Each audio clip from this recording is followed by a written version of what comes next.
type of market you invest in can play a massive role in the success of your rental property. As such, investors need to understand classifications of real estate and how to choose the right investment market. Today we discuss primary, secondary, and tertiary real estate markets along with the pros and cons of each. Hey everyone, it's Alyssa here from Bay Property Management Group, bringing you the latest rental industry news, tips, and advice for owners, investors, and tenants. So let's get started. Most investors know that real estate is classified into three types of markets: primary, secondary, and tertiary. In addition, each market is separated by job growth, population, and demographics. That said, each market differs a bit from the next. For example, what happens in a primary market isn't necessarily the same as a secondary market. Primary markets are generally established markets with a large population.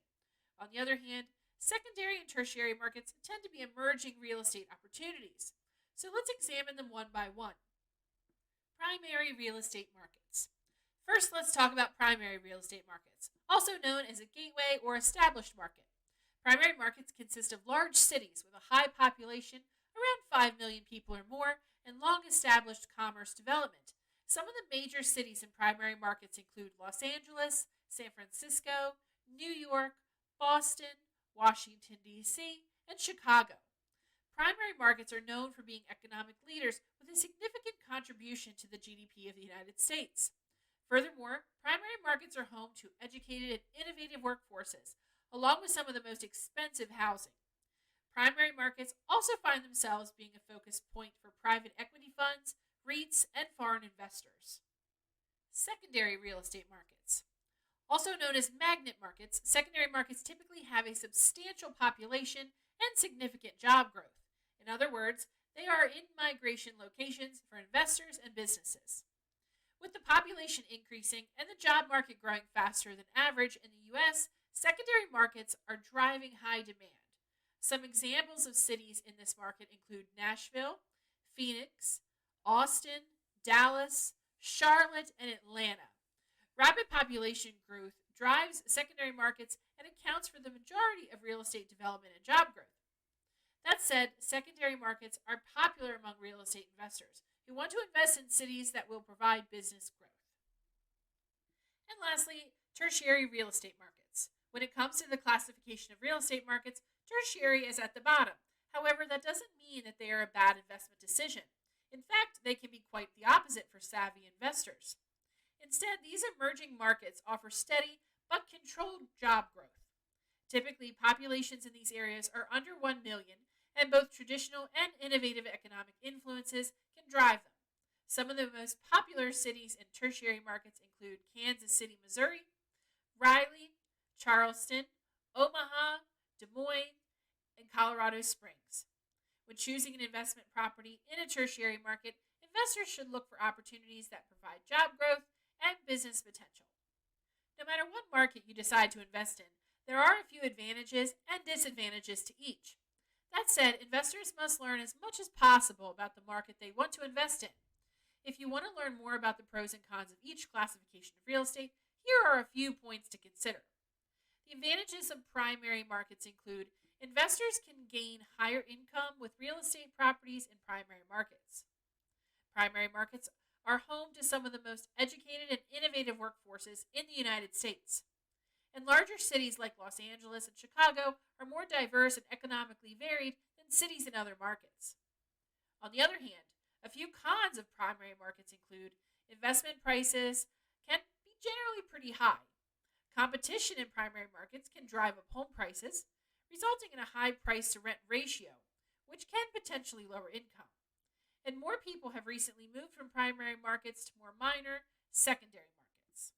The secondary markets have their own advantages, such as prices of homes are typically more affordable, and more people are starting to look for homes in secondary markets as the primary market prices skyrocket. Secondary markets also have more business-friendly governments and a better quality of life. However, the cons of a secondary market are a risk of economic slowdown if the population decreases. Job markets centered around only a few significant industries may then lead to higher unemployment rates, and secondary market prices fluctuate more frequently. The pros of tertiary markets are that real estate prices are generally more affordable. Demand may potentially increase, as the population and job opportunities grow, and there's a greater potential for significant returns with higher cap rates and yields. However, the cons of tertiary markets are that smaller cities can be more affected by state and national economic changes. If companies lower staffing levels, cities with fewer financial institutions can see more unemployment, and schools, police stations, or other municipal services could become overwhelmed or understaffed with a significant increase in population. So, what type of real estate market is best for investors? Now that we've gone over the pros and cons of each real estate classification, investors may be wondering which one is best for them. However, it's hard to say which market is best since there are excellent opportunities for real estate investors everywhere, no matter what the market. Clearly, there are advantages to any market type, but it is essential to do your research before settling in any one investment area. Additionally, your investment goals and current strategies also play a significant role in which market type you should choose. If you're unsure of whether you want to invest in a primary, secondary, or tertiary market, explore the ways that each may benefit your business and make decisions accordingly. If you're looking for ways to maximize your rental portfolio, one of the most critical steps for rental investors is finding a good property management team to help you with the day-to-day processes. A full-service management team with resources and professionals can ultimately help your rental business succeed. For more advice on a variety of other issues important to the rental industry, subscribe to the Bay Property Management Group channel, and don't forget to hit the notification bell so you never miss out on exclusive content. Also, be sure to check out our blog via the link in the description below for tips on rental investment, along with everything from home maintenance to financing your first income property purchase. If you like this video, please give it a thumbs up or leave a comment down below.